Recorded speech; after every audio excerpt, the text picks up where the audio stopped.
Alexis Sanchez. Sanchez! It's hit the post and gone in! EA Sports' FIFA franchise has been making incremental improvements on and off the pitch with each of its successive installments for several years running. And with FIFA 19, it's done it yet again. But while FIFA games for the last few years have been all about making the game fast and the on-pitch action much quicker in pace and tempo, FIFA 19 consciously makes the decision of slowing things down quite a bit and focusing on other areas of the on-pitch action where previous installments haven't focused quite as much time, and it's that much better for it. Not to take anything away from the pure enjoyment of the blistering pace of FIFA 18 or its immediate predecessors, but in having the pace dialed back a bit in this year's game, FIFA 19 makes for a more thoughtful and methodical experience on the pitch. Most of that is done by de-emphasizing players' pace stat. While in earlier iterations, bombing down the wings with a pacey winger and simply outrunning the opposition defenders often proved to be the ultimate cure-all. That is no longer the case this time around. Runners still run, and they run quite fast, but they can be caught up with by the opposition much more easily now.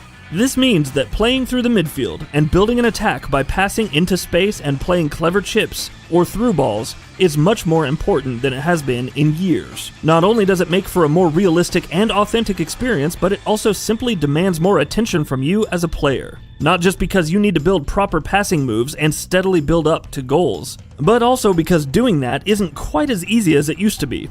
Automated correction of passes sent out by you is reduced significantly in FIFA 19. Simply tapping the pass button and pointing your analog stick in a rough direction doesn't quite cut it as much as it used to. The game requires more input from you, asking you to be more careful about the placement and power of your passes. It's not one-to-one, and doesn't demand absolute pinpoint accuracy from you, but instead it strikes a solid balance between self-correction on the one hand and skill from the player on the other. Other areas of the on-pitch action have seen improvements as well, all of which work together to tone down previous iterations' arcadey feel and give FIFA 19 more of a push toward authenticity. Scoring from awkward angles or with desperate lunges for out-of-reach crosses and balls is suitably unlikely, where earlier it used to happen with far more regularity. While how well a player receives the ball is far more dependent on variables such as the direction, pace, and angle of the pass, rather than on an arbitrary skill or attribute rating. Much of that also depends on the strength of the players in question, with physicality being more emphasized this time around. Players seem to be far more willing to tussle for the ball in physical battles and are always looking to muscle each other off the ball. This works with the de-emphasized pace pretty effectively too.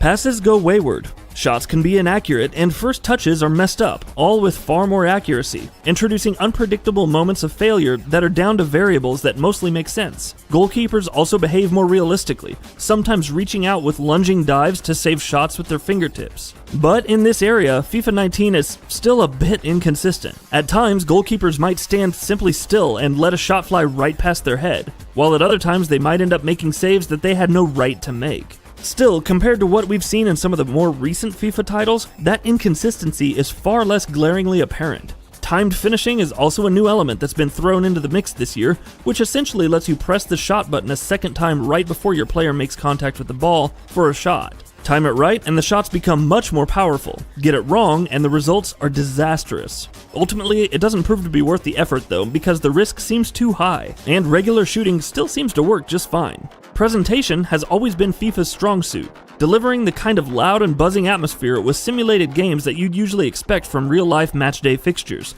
and in that regard, FIFA 19 is no different.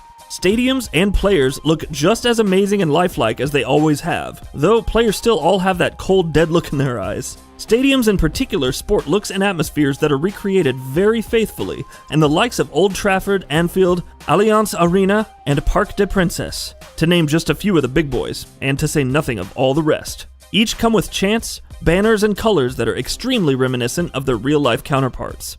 Crowds, though, still look very much out of place with their weirdly sculpted faces and limited and static animations, but at least they sound good and loud. In big matches, when the floodlights come on and the crowd start singing well-known chants, or loudly react to screaming 25-yard shots flying into the top corner of the net, it makes for a truly immersive experience.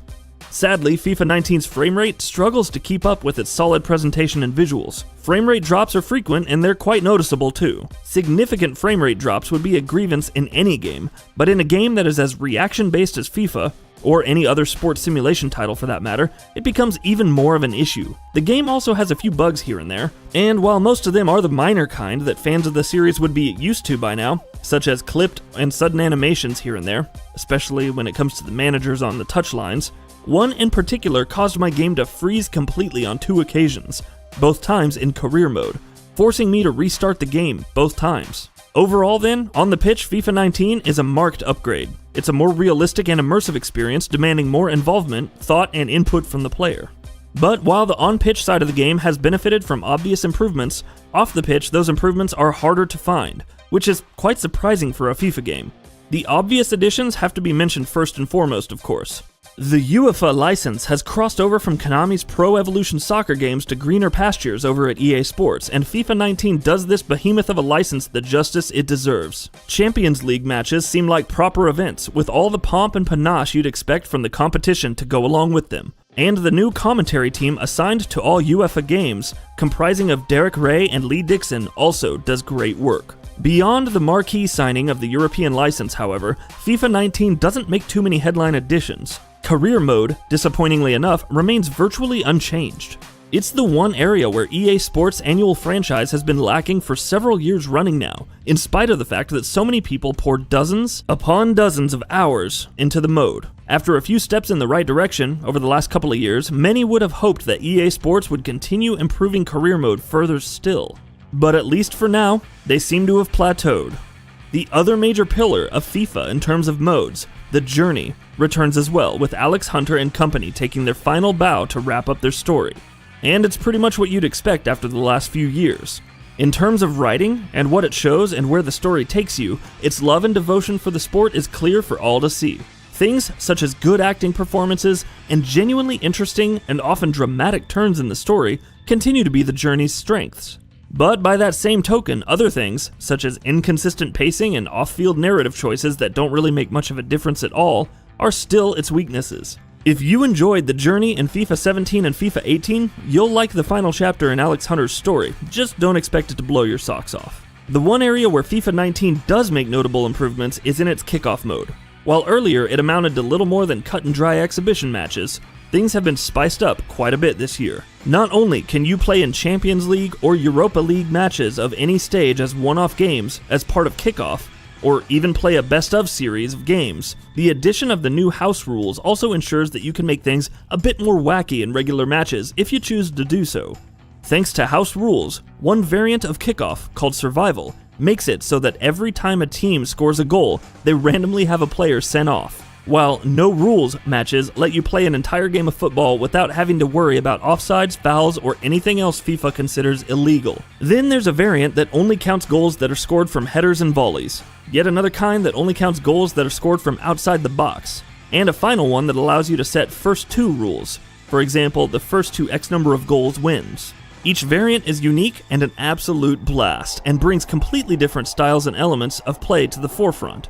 No rules matches are absolute chaos, with bone-breaking tackles flying loose left and right, and players making ridiculous runs with no offsides to worry about. While Survival adds actual tactical thinking to the game in unique ways, where sometimes, for instance, it's advantageous to concede a couple goals early on, so that you then have the advantage of having more players on the field for the rest of the match.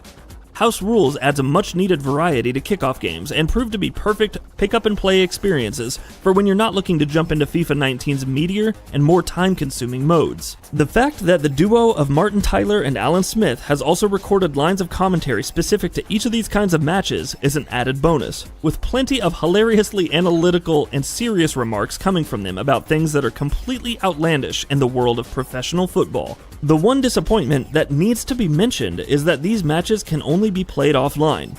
Their lack of inclusion from online matchmaking, especially considering how much of a blast they are, is nothing short of baffling. In many ways then, FIFA 19 is what most people would have expected it to be. It's an incremental upgrade over its predecessors, but it's in how it makes those upgrades that it differs from what's come before. While in the last few years, FIFA games have been focused on making flashy, headline improvements in terms of modes or presentation, FIFA 19 instead chooses to make these